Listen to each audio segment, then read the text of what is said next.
We're here talking with ex-chief and former Commissioner Fred Roth Jr., a member of the Seaford Fire Department since 1948. Fred first served as a firefighter, then advanced through the officer ranks to chief in 1964 and 1965, and served as fire commissioner for 27 years. Today is November 5th, 2017, and next year Fred will celebrate 70 years as a member of the department. Thank you for being here, Fred. Oh, you're welcome. We'll just start at the beginning. How did you become interested in joining the fire department? Well, of course, I turned 18, and we had a tailor and dry cleaning establishment by a man named Hyman Marlowe. In fact, he owned the property where Marlowe Court is now on Washington Avenue.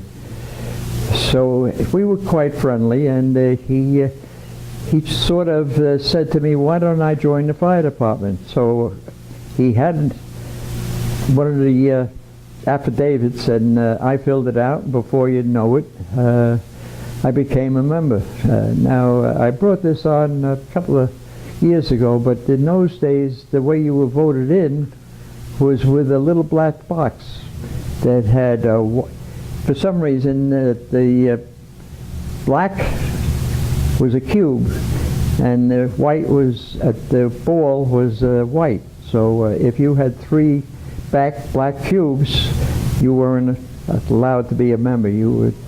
So, but fortunately, I had 3 white, so I became a member in 48. Actually, the chief at the time was a man named Al Michaelek. He was an undertaker. It seems we had a few undertakers as members, but his office was on Maple Street. So in those times, there was a lot of old-timers and a lot of founding fathers. As I look at that list up there on the board, quite a few of them were still here. They weren't all active, but a few of them were. And it's something to see, and a lot of people were surprised that one of the members was a man named Glenn Payne, which was an African American. Very few people would realize that, but he was a member, and he was a lawyer, so I imagine that he was the one that really did all the paperwork for the fire department. As it was, the proof is of 1903. Now, in those days, what happened was there must have been a fire around the 1900s, and a woman named Mrs. Ryan gave the piece of property to a group of members to try to put out the fire and say we should have a fire department. So the piece of property was over. In fact, the exempts still own the property, where it was 75 feet wide, and it fronted onto Waverly Avenue. So now with a firehouse, there's a few things you need. The first thing, you have to store and have a piece of fire equipment. This in back of me is the first piece of fire equipment that the Seaford Hook, Ladder, and Engine Company owned.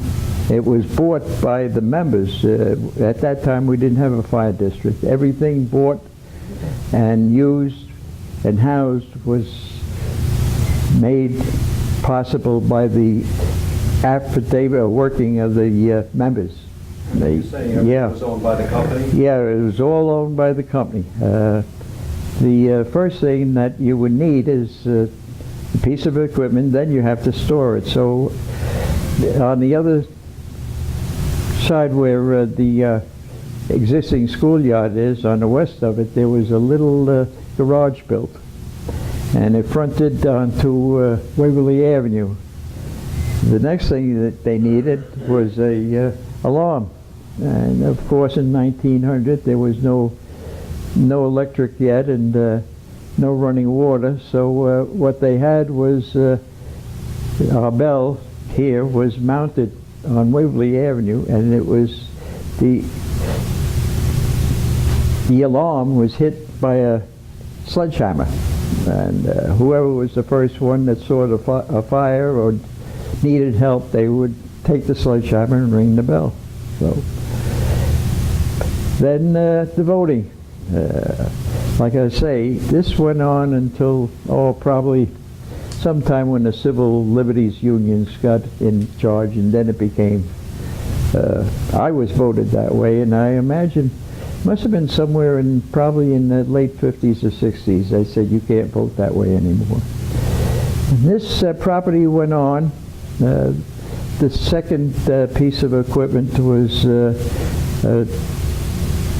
horse-drawn hook and ladder, where in the old schoolhouse you'll see a picture of it. And but I knew, or I said when I saw the picture, I said, how did they store a horse? Well, they didn't. This area over here was mostly farms, and what they did is they farmers had horses. So if they heard the bell, they would take their horse and come over here and hook it up to the hook and ladder. And the first one to get hooked up received $1 for his services. And this went on for quite a few years. And the fire department continued all during World War II. There was a few members when I joined were quite elderly at the time, but they weren't active, but they were still around. They used to tell stories. That's where I was fortunate that I learned a lot about the old days from these people. And then this continued until this first gentleman really started it at Hawkshurst, and then we had a chief came into effect. It was Bill Staley. His first picture is on the wall there. He was chief, I believe he was chief over 27 years, I believe. And he was the one that did a lot for improving and bringing the fire department into mechanized unit, and he also brought it into the fire district. In 1921, the school needed a new school, and the wooden building that they had on Jackson Avenue was bought by the fire department for $1. And at that time, Southern Avenue was built. It was cut up into properties, and it was moved over to Southern Avenue, and it still faced the front still faced Waverly, but the truck houses and everything were exited on Southern Avenue. Then the fire company sponsored everything, but it came to a point where Seaford was getting grown. They had no water supply, they had no alarm system except the bell. So they approached the people and put it in favor of a fire district. And that meant that taxpayers would be taxed a certain amount for the establishment and the operation of the fire department. The first thing that they did was they had to elect 5 fire commissioners. And what year was this? I would say that was around 1927, I think, or 25, somewhere in the mid-20s. The first thing that they did was they decided that they needed water. And so there was no pressurized water at Seaford at the time, so they contracted with I don't remember the name, but he was in Hicksville, and they began driving wells where the establishments were let's see, where the establishment or the houses were. North of the railroad, there was very few houses, only a few of the Revolutionary War era. Morning, how are you? Morning.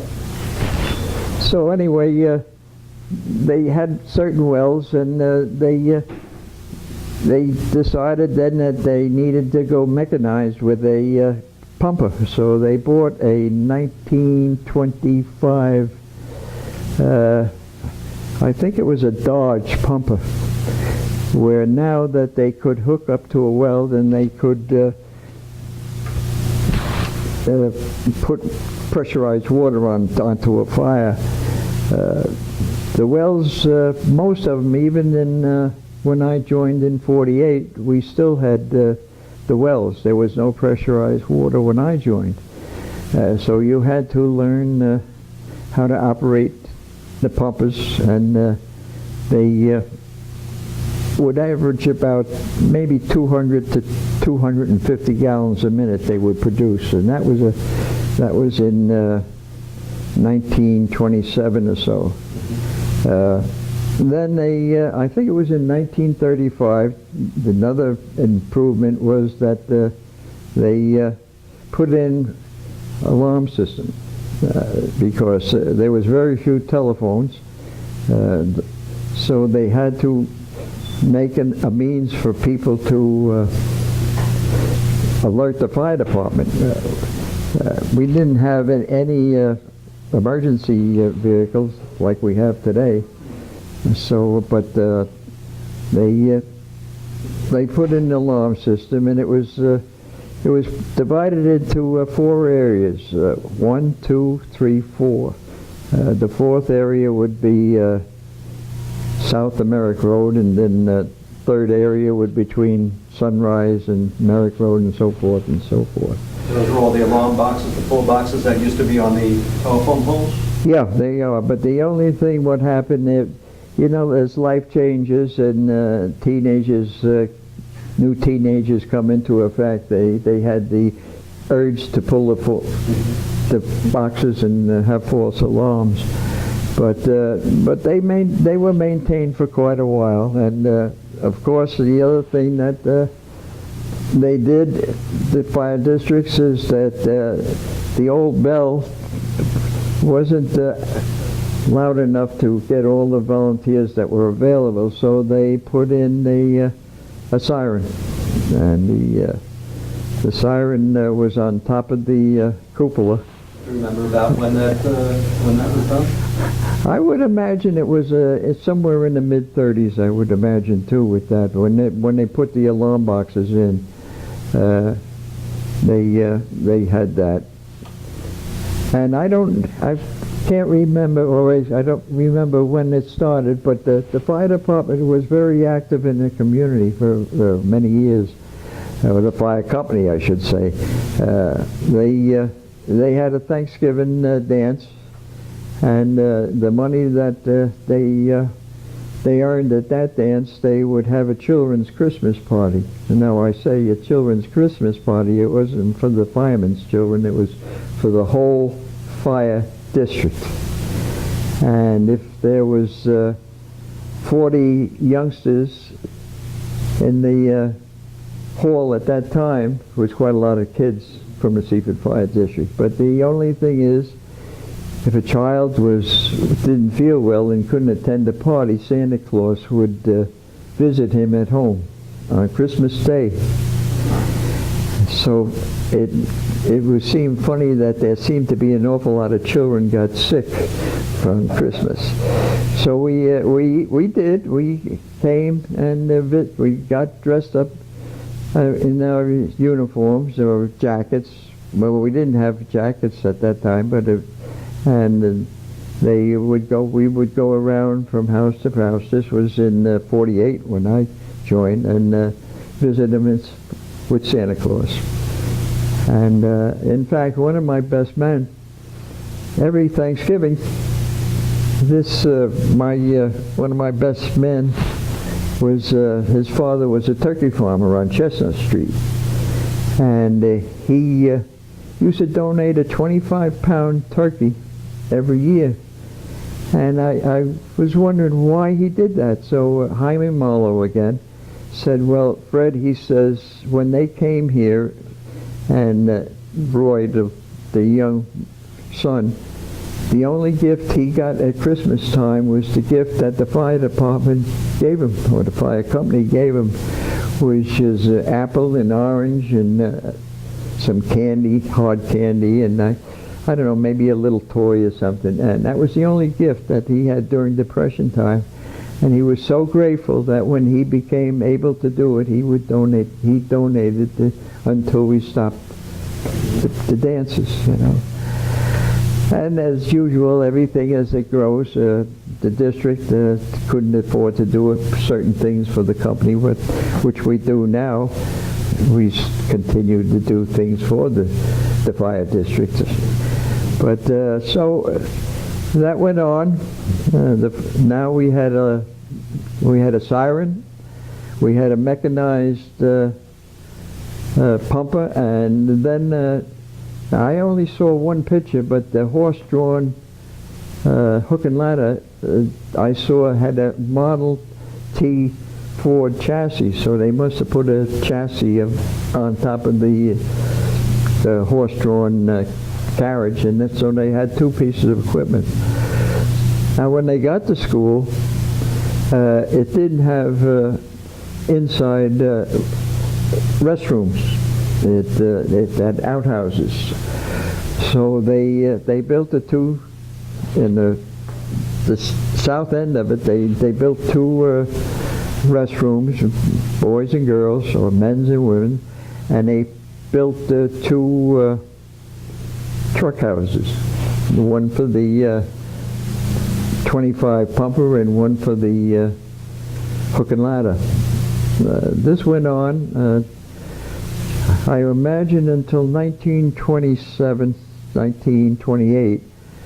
The pumper blew out an engine, so they bought a 1927 Ward LaFrance, American LaFrance, and that in 1948, that is the one pumper that I learned how to draw water from the wells and be an engineer. In fact, Wes Weeks' father was the one that taught me how to operate the pumper. And then, say from 48, I learned a lot about this Bill Staley. Now, Bill Staley was a real hard-nosed German, I guess I would have to say, and he started determining where the fire district would be. Now in those days, like I say, there wasn't very few homes north of the railroad tracks. Jackson Avenue didn't go through because the railroad was still on the ground. So he decided, and a lot of places did, by natural barriers, and our natural barrier happened to be approximately 1.5 miles apart, east and west, and it was two streams, or they call them cricks. It's a crick when it's come salt water, and it's a stream when it's fresh water. And this would be the barrier. This would be the Seaford Fire District that we would protect. Now you have to say, well, gee, you know, but when it was started in the early 1900s, how far can you run with this chemical wagon, or how far can you go, and where are all the houses? Seaford is the only town at that time, or village, that is situated on Merrick Road. And the reason for that, because it had 3 hotels on Merrick Road. Actually, they had John Powell's Hotel, and then Bill Staley's parents had one where CBS is now, and then there was one across the street from Seaman Neck Road, because that was a stagecoach. You know, Seaford is an old town, and that's where the stagecoach went through. Possibly George Washington, when he visited Montauk, rode past Seaford, never knew it, you know. The main thoroughfare was Merrick Road? Merrick Road, yeah. In fact, I have maps where there is no Sunrise Highway in the 1900s. It was what they call Railroad Avenue. The railroad came in 1862 or something like that. But, and the only road north was Jerusalem Avenue. And then the next road that, when I joined in 48, was Clark Street. So there wasn't too many roads went east and west. And there was Seaman Neck Road and Washington Avenue. So getting back to the fire department, now we're Bill Staley. So he was the one that did the district, and he was chief. Now apparently there was no elections at that time. What there was is you just said, I want to be chief, and I'm chief, and that was it. And the next in line was a man named Charlie Kiefer, and he happened to live next to my sister on Southern Avenue. So every time we visited Seaford at my sister, because we lived on Seaman Neck Road, I would see Charlie, and he would talk about the old fire department and everything. And he wanted to become chief, and he would say, I want to become chief, and Bill Staley would say, you're not ready yet. When you're ready, I'll let you know. Well, he never let him know until finally Charlie Kiefer said, I'm going to approach the members, we're going to have a vote. And Charlie Kiefer became the second chief at the time. And he probably was the one that said, I'm going to be chief for 2 years, and that was it. Now I should come back and tell you what were the officers of the department at that time, and of when I was chief also. And further on, I imagine in the 1950s, 60s, it changed officers. But at that time, you had what they called engineers. He was an officer. You had 4 engineers: third, second, first, and chief engineer. And then we had 4 trucks at the time when I became a member. It was 2 pumpers, what they called a rescue truck, but it was just an open air truck, 1935 Dodge, and a hook and ladder, a Mack 1935 hook and ladder. That was the 4 pieces of equipment that we had. So you had 2 pumpers. Now they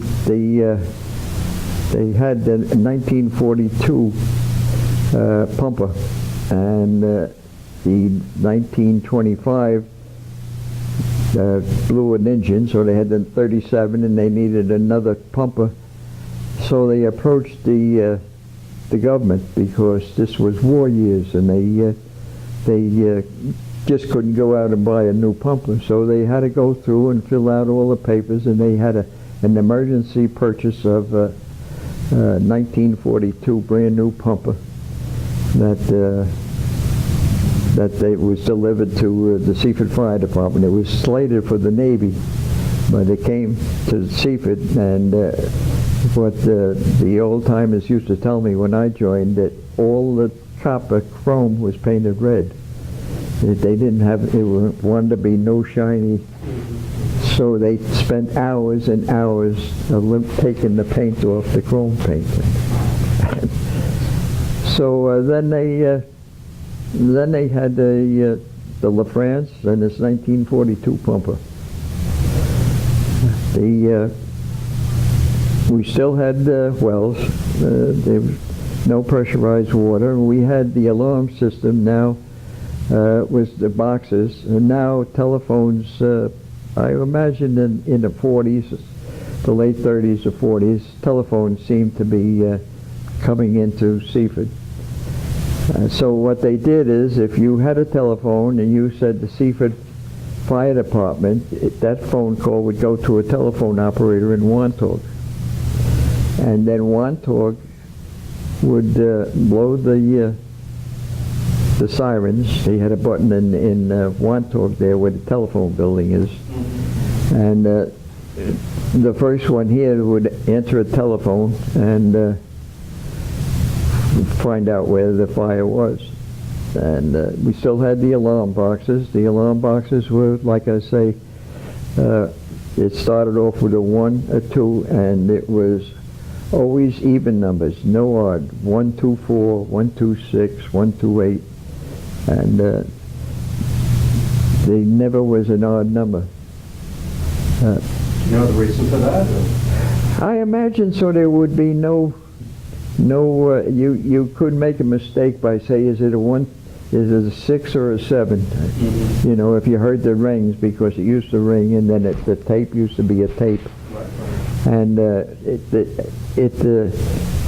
if you had all the numbers, 1, 2, 3, 4, 5, it would be more confusing, I think. And actually the district wasn't that big that you had to have that many that you needed. Right. Yeah. So now we have the alarm system, we have the water, pressurized water, not yet. And so the two ways we could get water to our fire was from the wells or from the bay. A lot of times during the South America Road, I hooked up to the bay with a hose because we had plenty of water there. 1948, we still had the 4, but we never had a area for entertainment or anything, because in the old firehouse there was they had the floor, but it wasn't raised, and they had pool tables, and from what the old timers say, that they used to have pool tournaments during Depression time, because there was very few people who were working, so they hung out at the firehouse. And you had to be, if the chief asked you to show him your key, if you didn't have your key, you were fined 25 cents. You always had to have your key to get into the firehouse. Yeah. That was, well, actually, like I say, it was Staley, Kiefer, Meadows, and then Michaelek. I was with the fourth one. Bill Powell was the second chief. Senior was the first chief that I served under the Powell's regime. Yeah.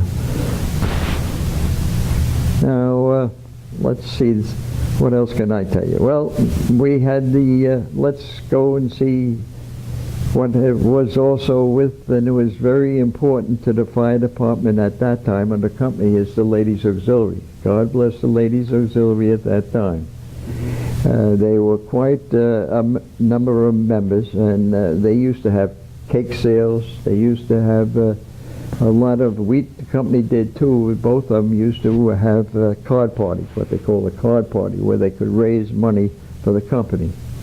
They would go to the commercial district and they asked for donations. And if you were the bakery, you would donate 2 dozen rolls and some buns. If you were in the Henry's Hardware, was the hardware store, you would donate a hammer or something very, and then so forth. And in fact, we used to have card tables. I don't know if there's any more around, but used to. I think there's 1 or 2 around. Yeah, that had there was a lot of ways that the company used to. They used to have dances. They used to even have put on shows for money, and very rarely did I realize they didn't have too many raffles that I can remember.